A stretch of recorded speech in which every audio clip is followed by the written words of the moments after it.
Shalom jemaat Tuhan yang dikasihi oleh Tuhan. Pada waktu ini saya mengucap syukur kepada Tuhan dan saya rindu untuk menyampaikan sebuah kebenaran firman Tuhan. Tapi sebelumnya kita mau bersatu di dalam doa. Allah Bapa yang bertata dalam kerajaan surga, kami mengucap syukur Tuhan buat waktu yang Tuhan berikan dalam kehidupan kami. Saat ini hamba merindu Tuhan untuk menyampaikan kebenaran firman-Mu, biar melalui apa yang kami sampaikan boleh memberkati setiap saudara-saudara kami yang boleh mendengar Tuhan. Kami serahkan waktu ini ke dalam tangan kasih-Mu, hanya di dalam nama Tuhan Yesus Kristus. Amin. Yang terkasih, pada waktu ini saya akan menyampaikan sebuah kebenaran firman Tuhan. Namun sebelumnya saya ingin menyampaikan sebuah permasalahan. Saya katakan ini adalah sebuah permasalahan umum, karena hal ini kerap kali terjadi dan saya menemui di banyak tempat, yaitu sebuah krisis identitas ya. Sebelum jauh kita melihat apa itu identitas ya. Identitas itu kalau kita melihat dalam KBBI, saya melihat identitas itu merupakan sebuah jati diri gitu. Nah, apa sih itu jati diri sendiri? Jati diri itu merupakan ciri-ciri atau tanda yang dimiliki seseorang yang menjadi kekhasan pribadi itu dan dikenali oleh orang lain. Biasanya orang yang memperkenalkan diri akan memulai dengan menyebutkan nama, alamat, serta kebiasaan-kebiasaan yang dimulai. Itu tadi mengenai sebuah identitas ya. Identitas merupakan jati diri. Biasanya memang kalau kita memperkenalkan identitas kita di hadapan umum, di orang-orang yang baru gitu, kita pasti menyebutkan siapa nama kita, dari mana kita berasal gitu. Itu sebuah identitas tadi ya. Namun masalah yang banyak terjadi, saya melihat adalah krisisnya identitas seseorang. Apa itu krisis identitas gitu ya? Saya mencari krisis identitas itu ditandai dengan mereka yang nggak mengenal siapa diri mereka gitu. Mereka bertanya siapa sih aku gitu. Lalu mereka nggak mengerti apa tujuan hidup mereka. Untuk apa sih saya hidup dalam dunia ini gitu. Nah, yang terakhir saya melihat bahwa di sini mereka tidak mengerti atau tidak memahami manfaat yang bisa mereka berikan di dalam kehidupan yang mereka jalani. Jadi krisis identitas ini saya melihat bahwa hal ini kerap terjadi karena pada dasarnya mereka belum mengenali siapa diri mereka gitu. Namun yang saya bahas, yang saya ingin katakan adalah sebuah krisis identitas di dalam Kristus ya. Krisis identitas di dalam Kristus artinya mereka tidak memahami untuk apa mereka hidup dalam dunia ini, untuk apa mereka hidup sebagai pengikut Kristus, sebagai orang Kristen seperti itu, atau apa yang mereka sudah berikan selama mereka boleh menjadi orang Kristen dari lahir dilahirkan sebagai orang Kristen, umur 17 tahun membuat KTP dengan keterangan agamanya Kristen, tetapi mereka tidak memiliki atau mereka mengalami sebuah krisis identitas di mana mereka tidak benar-benar memahami bahwa kehidupan mereka ini berasal daripada Allah. Kenapa saya menyebutkan hal ini dengan sebuah istilah krisis identitas di dalam Kristus? Karena ya itu dilahirkan dari bayi sudah menjadi pengikut Kristus, sekolah minggu, remaja, menjadi muda remaja di gereja gitu ya, dewasa melayani Tuhan, bahkan semakin lama semakin banyak pelayanan gitu, penuh pelayanan, tapi pada aslinya kenyataannya kehidupan yang dijalaninya sama sekali berbanding terbalik dengan yang seharusnya terlihat sebagai seorang yang mengenal Kristus.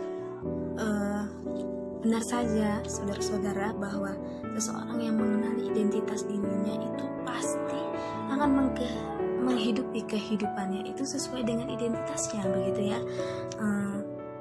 Contoh saya ilustrasikan, jika Anda adalah seorang dokter, saudara memiliki identitas sebagai seorang dokter, maka dengan jelas saudara akan melakukan pekerjaan yang dilakukan oleh seorang dokter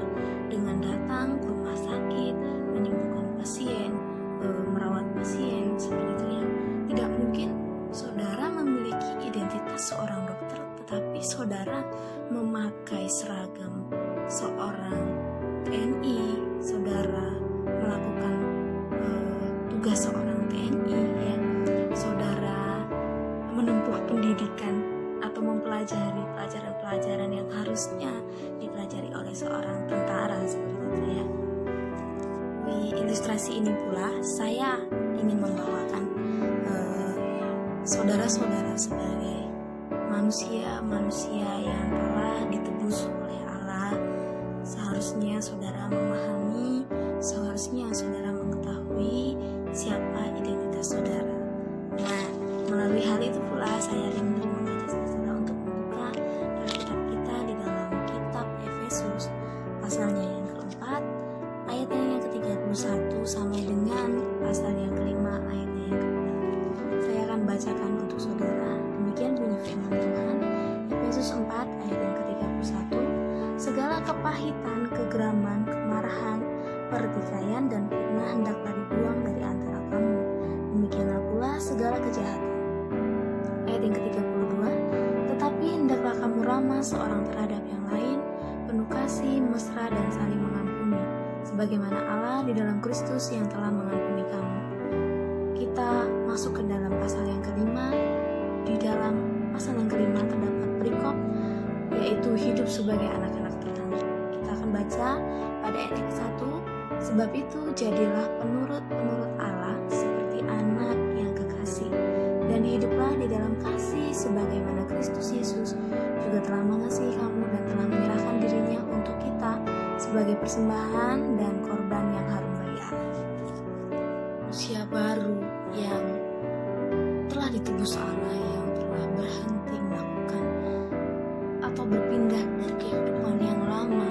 Manusia baru akan dikenali dengan sifat yang baru, makhluk yang baru yang dihidupkan oleh sebuah kaidah atau aturan baru, yaitu anugerah.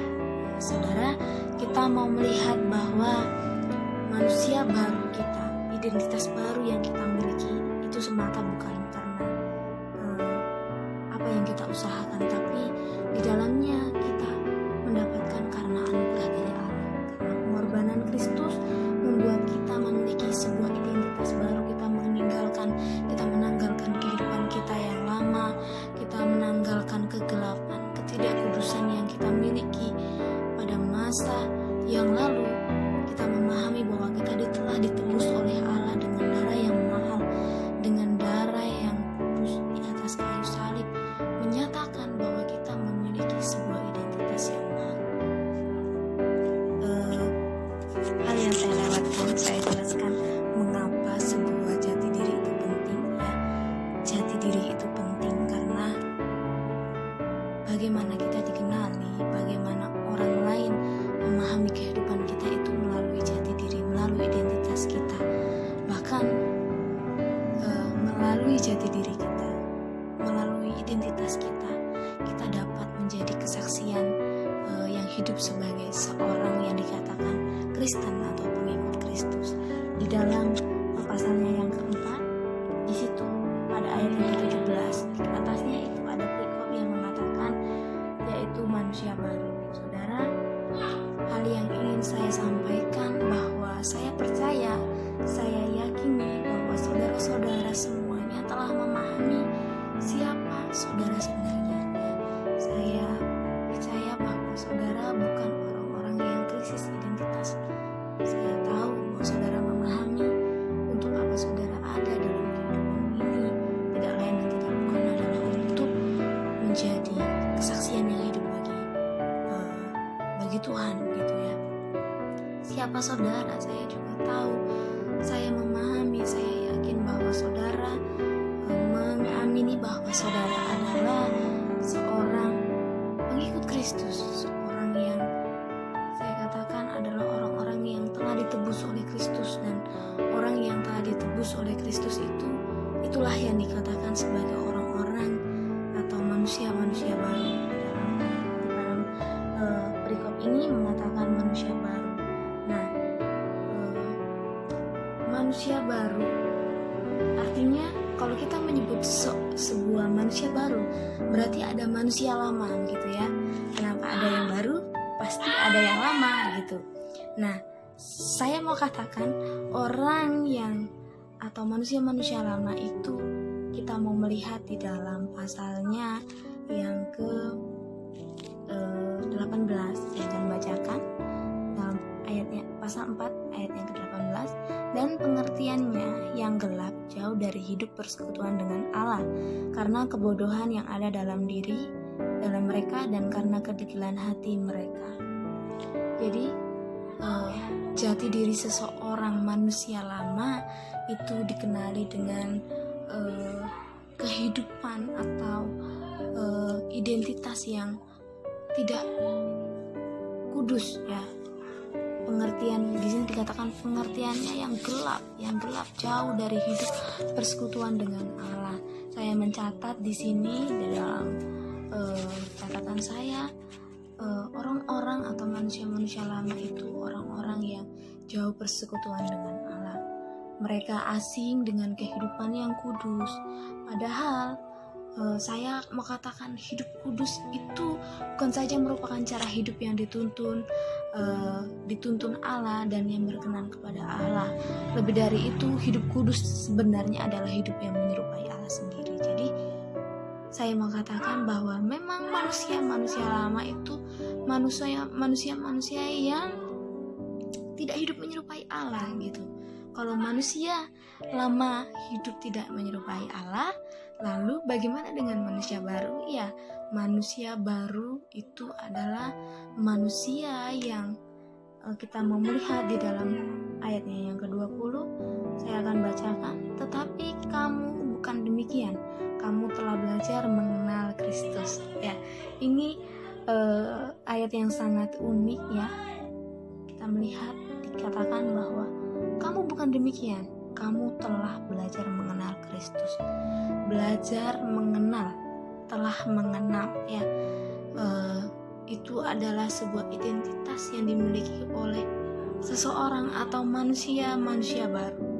Belajar atau berhenti melakukan kejahatan saja itu tidak cukup. Saudara berhenti dari kehidupan yang lama, saudara berhenti melakukan kejahatan, saudara berhenti mencuri, saudara berhenti berbohong, itu tidak cukup. Kita juga harus berbuat baik supaya kita dibarui dalam roh dan pikiranmu. Nah, di mana ayat ini?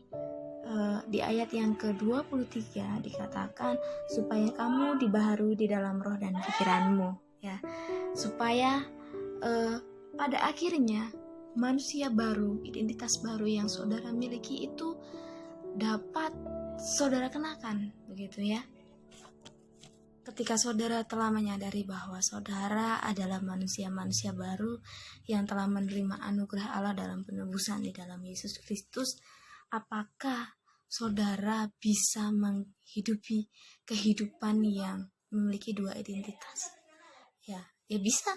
Pada kenyataannya banyak orang yang itu tadi saya katakan mengaku Kristen, dari kecil dilahirkan sebagai orang Kristen, tetapi kehidupan yang dihidupinya adalah sebuah kehidupan atau manusia lama, kehidupan yang lama yang tidak mengenal bagaimana itu kekudusan, bagaimana kehidupan di dalam anugerah. Nah, saudara, saya rindu saudara memiliki kesadaran bahwa identitas Anda sekarang itu adalah seorang yang telah ditebus dan hidup dalam anugerah Allah. Lalu, apakah saudara masih ingin hidup dalam identitas yang lama begitu? Padahal saudara sudah memiliki identitas yang baru yang boleh menikmati anugerah Allah. Saya rasa tidak ya. Saya rasa tidak. Jadi, seperti apa kehidupan orang yang memiliki identitas baru itu ditandai dengan beberapa hal seperti itu ya. Seperti apa kehidupan seorang mahasiswa Inteos gitu, ditandai dengan beberapa hal. Pagi bangun jam 3:30 untuk melaksanakan biston bersama-sama. Seperti apa kehidupan warga Inteos, saling bekerja sama untuk membersihkan wilayah Inteos. Seperti apa identitas seorang warga Inteos, yaitu melaksanakan ibadah-ibadah yang telah ditentukan, belajar dengan sungguh-sungguh ya. Seperti itu saya katakan, seperti apa kehidupan orang Kristen yang telah mengaku, yang telah ditebus, yang telah memiliki identitas baru.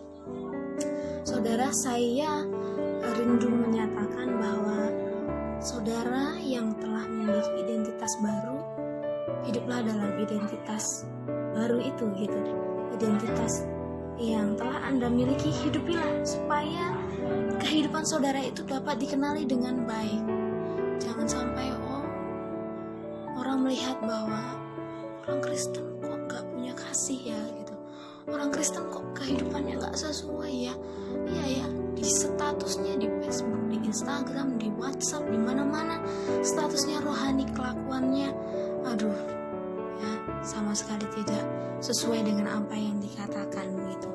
Jadi itu hal-hal kecil. Nah, belum lagi hal-hal dalam kehidupan sehari-harinya yang setiap hari minggu ke gereja, setiap hari, setiap pagi terdengar piston keras di rumahnya, tetapi di situ juga terjadi pertikaian, terjadi omong kotor, terjadi membicarakan orang, hal-hal buruk yang orang miliki. Itu bukan sebuah identitas asli yang dimiliki oleh seorang yang telah ditebus oleh Tuhan seperti itu. Melalui hal ini pula saya ingin menyampaikan bahwa ya kehidupan orang-orang yang memiliki kehidupan yang baru yang telah ditebus oleh Allah itu seharusnya dibarengi dengan beberapa poin. Saya mencatat di sini ada 3 poin yang saya ingin sampaikan, bahwa manusia baru, identitas baru yang pertama itu ditandai dengan ketiadaan kurang senang. Nah, kita mau melihat di dalam pasal 4 ayat yang ke-31, segala kepahitan, kegeraman, kemarahan, pertikaian dan fitnah hendaklah dibuang dari antara kamu, demikian pula segala kejahatan. Saudara,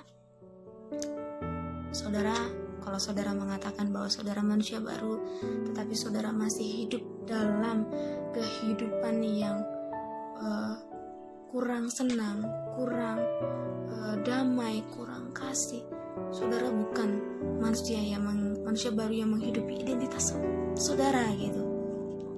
Sebenarnya Rasul Paulus melanjutkan hal yang ingin disampaikan mengenai manusia baru ini ke dalam beberapa hal yang lebih khusus, karena hal-hal yang tampak umum itu biasanya kurang berdampak. Jadi di sini Rasul Paulus mengatakan kepada jemaat di Efesus, segala kepahitan, kegeraman, kemarahan, pertikaian dan fitnah hendaklah dibuang dari antara kamu, demikian segala kejahatan.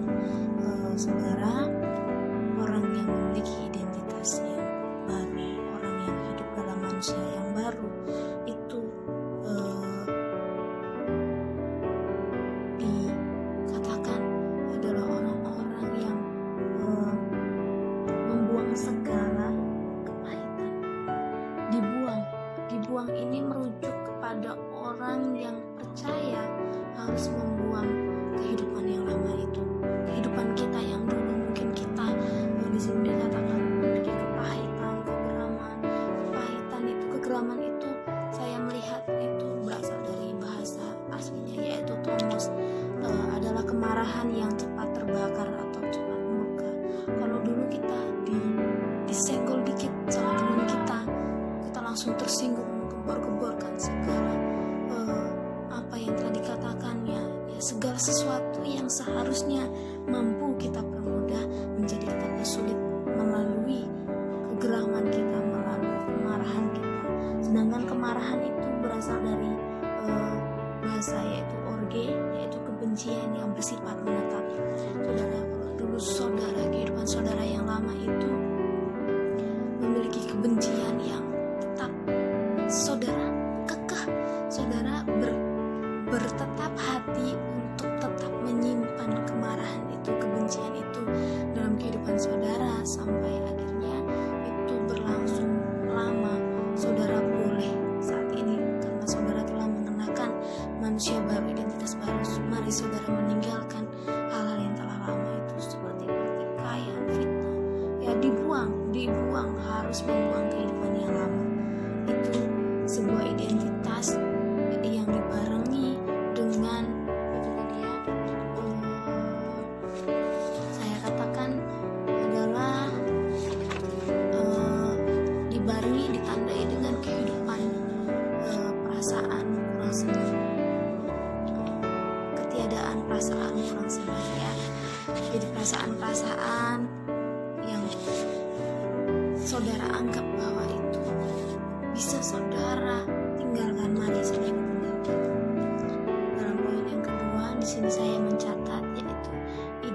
identitas manusia baru itu ditandai oleh sikap yang mengampuni. Saudara, manusia baru yang kita miliki saat ini tidak lain dan tidak bukan karena kekuatan kita, tapi karena anugerah Allah. Saya katakan tadi bahwa manusia baru itu hidup diotoritasi, ditandai dengan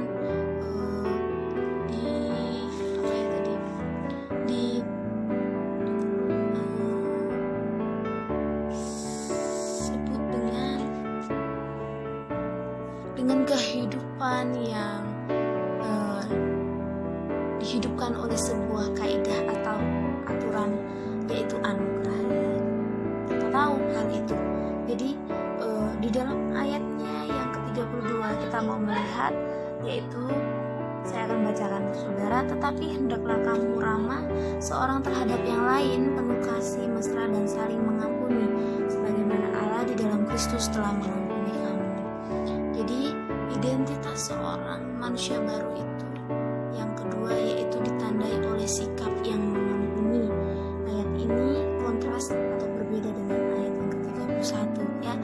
Ayat ini menyatakan, tadi ayat yang ke-31 menyatakan bahwa kehidupan, tinggalkanlah, buanglah kehidupan yang penuh dengan kepahitan, kegeraman, kemarahan, segala sesuatu yang kurang, ketiadaan perasaan kurang senang itu dibalik dengan kehidupan yang mengampuni. Maka sebab itu saya katakan ayat ini tadi kontras dengan ayat yang ke-31. Nah, perintah ini sendiri merupakan perintah positif yang terus menerus kasih, mesra dan saling mengampuni, sebagaimana Allah hidup di dalam Kristus yang telah mengampuni kamu. Jadi saudara, dasar ini saya akan bacakan ulang tadi, sebagaimana Allah di dalam Kristus telah mengampuni kamu. Saudara, kalau saudara mungkin mengingat kehidupan lama saudara yang ada masalah, lalu saudara menyimpan hal itu bertahun-tahun, saudara simpan itu di dalam hati sampai menjadi sebuah akar kepahitan, saudara sulit mengampuni, saudara boleh baca ayat yang ke-32 di bagian yang B ini tadi, yaitu sebagaimana Allah, di bagian yang di atasnya lagi, penuh kasih, mesra dan saling mengampuni, sebagaimana Allah di dalam Kristus telah mengampuni kamu. Saudara, kalau saudara sulit mengampuni, kalau saudara mungkin merasa bahwa orang lain terlalu jahat ya, terlalu merobek-robek perasaan saudara, saudara perlu tahu bahwa saudara hidup itu hanya karena anugerah, hanya oleh karena pengampunan Allah. Hal ini tentunya menjadi sebuah alasan yang paling besar untuk saudara boleh mengampuni orang lain ya. Dengan hal itu identitas kita sebagai seorang manusia baru semakin lama akan ditandai oleh sikap yang mengampuni.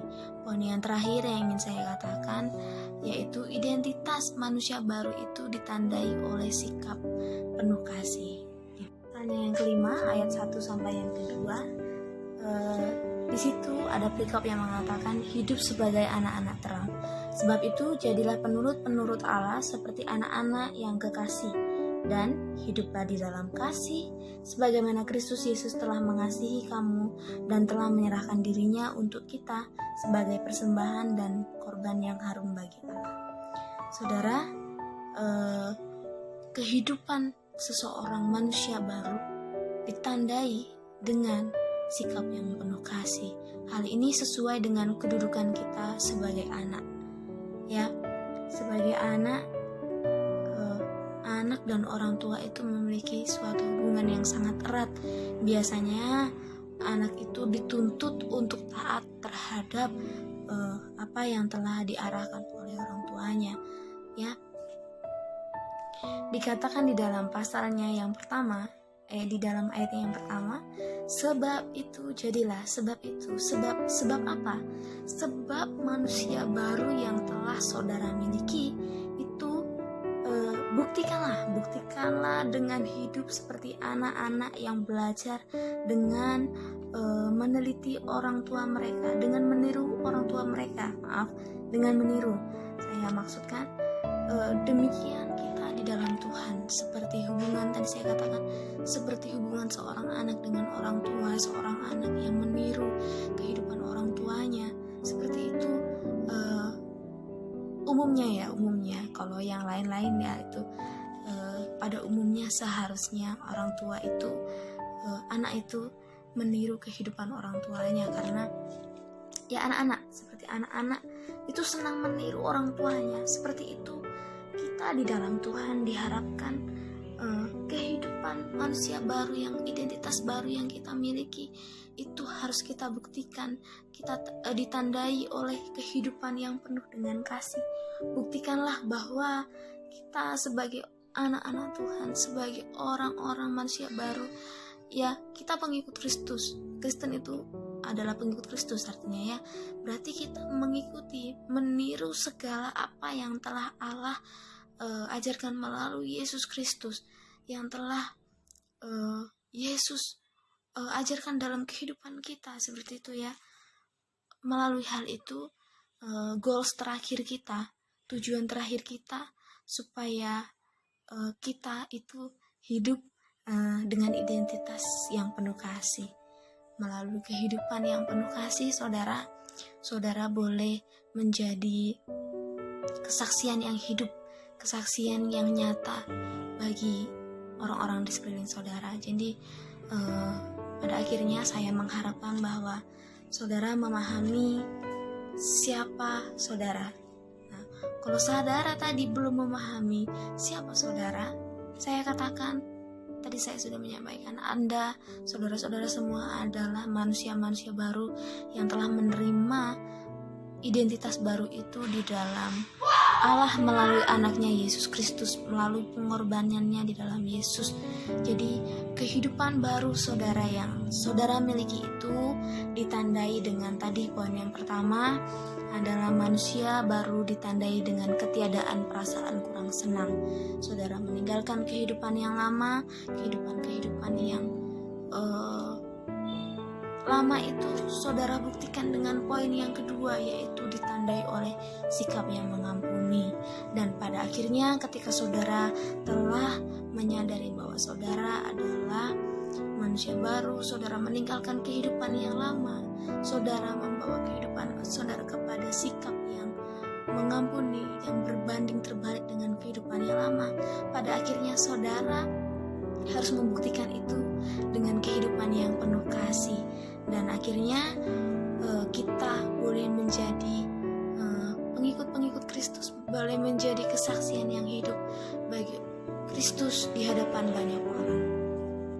Sehingga pada kesempatan kali ini saya berharap saudara-saudara semua mampu memahami bahwa kehidupan siapa, identitas saudara, kehidupan apa yang Anda hidupi, dapat Anda hidupi benar-benar sesuai dengan identitas Anda. Melalui apa yang telah saya sampaikan, saya berharap saudara bukan orang-orang yang krisis akan identitas. Setelah saudara memahami identitas saudara, saya harapkan saudara menghidupi identitas itu dengan benar, dengan tepat, sesuai dengan kebenaran firman Tuhan. Pada akhirnya biarlah nama Tuhan yang dipuji dan dimuliakan melalui kehidupan kita. Pada kesempatan waktu ini saya akan membawakan sebuah firman Tuhan yang saya beri judul, yaitu personal identity. Ya, Bapak Ibu Saudara, demikian yang dapat saya sampaikan pada kesempatan saat ini. Saya berhenti berbicara, bahkan ketika tadi saya berbicara saya tahu bahwa saya terbatas, tetapi saya berdoa biarlah kiranya Roh Kudus menyempurnakan firman Tuhan ini dalam kehidupan kita. Kita rindu kehidupan yang kita hidupi ini sesuai dengan kebenaran firman Tuhan, sesuai dengan identitas baru yang telah Tuhan sematkan dalam kehidupan kita. Kita adalah hidup dalam anugerah Allah. Kita hidup kita ini bukan milik kita lagi. Identitas baru ini kita pakai untuk menjadi cerminan bagaimana Kristus hidup dalam kita. Pada akhirnya akan banyak mata melihat, mulut lidah mengaku, telinga mendengar bahwa Yesus Kristus adalah Tuhan dan hanya nama Tuhan saja yang dipermuliakan. Baiklah, kita akhiri pertemuan ini di dalam doa. Kita bersatu di dalam doa. Bapa yang baik, terima kasih Tuhan buat waktu ini, buat kesempatan ini Tuhan. Hamba-Mu telah berhenti berbicara. Hamba-Mu berdoa biarlah Allah Roh Kudus menyempurnakan firman ini dalam setiap hati, setiap saudara-saudara kami yang boleh mendengar Tuhan. Biarlah kami boleh menghidupi kehidupan kami yang sesuai dengan identitas baru yang telah Tuhan sematkan, Tuhan telah berikan dalam kehidupan kami melalui anugerah-Mu di dalam Yesus Kristus Tuhan. Biarlah itu boleh menjadi alasan kami Tuhan, boleh membawa kami menjadi pengikut-pengikut Kristus yang mencerminkan bagaimana Kristus hidup di dalam kami. Dan satu tujuan kami Tuhan, satu kerinduan kami, nama Tuhan saja yang dipermuliakan. Pada akhirnya Tuhan, kami menyerahkan saudara-saudara kami ini semuanya ke dalam tangan kasih-Mu. Dimanapun mereka berada Tuhan, Engkau memberkati, memberikan kekuatan, memberikan kesehatan. Tuhan, mampukan mereka untuk mampukan kami semua Tuhan untuk melakukan kebenaran firman-Mu bersama-sama dengan Roh-Mu Tuhan, bersama-sama dengan Allah Roh Kudus. Tuhan menuntun kami, memampukan kami. Terima kasih Tuhan. Kami akhiri persekutuan ini, kami akhiri pertemuan ini hanya di dalam nama Tuhan Yesus Kristus. Engkau sungguh baik, haleluya, amin. Terima kasih, Tuhan memberkati.